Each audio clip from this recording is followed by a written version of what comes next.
The gymnasium/training area was located in the basement of the Department of Extraterrestrial and Alien Defense, D.E.A.D, headquarters in upstate New York.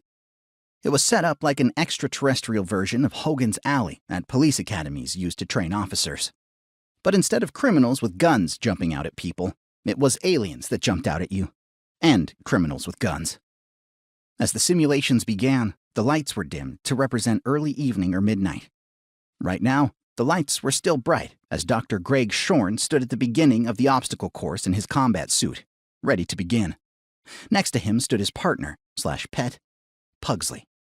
Standing at 2 feet tall, Pugsley was a pale blue, slightly transparent creature that resembled a gumdrop with eyes. He had little arms that could extend out of his body, but generally stayed within his jello-like form.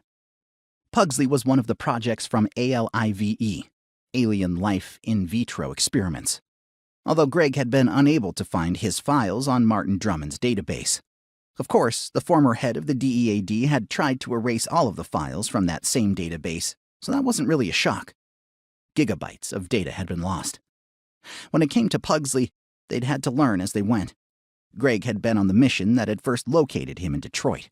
Pugsley had been staying in an abandoned home, looking after an injured pit bull and her pups.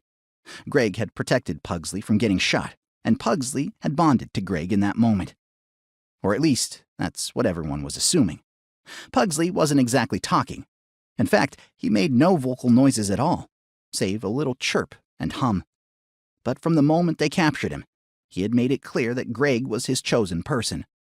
Wherever Greg went in the D.E.A.D facility, Pugsley would appear. They still hadn't figured out a containment unit that would hold him. That bond was so strong that he'd even unofficially gone on a D.E.A.D mission to find Greg when he'd been kidnapped. To avoid that in the future, or at least to make sure Pugsley didn't get himself or anyone else hurt, Nora Tidwell, the director of the D.E.A.D, approved the training of Pugsley for missions, and left it to Greg to do the training. Now Pugsley looked up at Greg and blinked. Greg smiled down at him. When he'd first met Pugsley, he had not been enamored. The little guy had been cute, sort of. But at that point, he hadn't been Alvy or Iggy cute. He'd been really translucent, and it was hard to get a good look at him.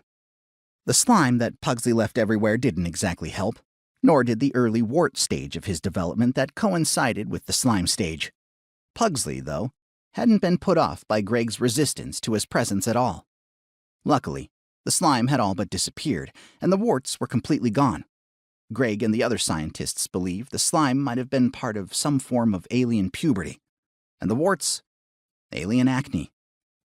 One attribute that had remained, however, was Pugsley's ability to expand outward and encapsulate someone or something in a protective gel.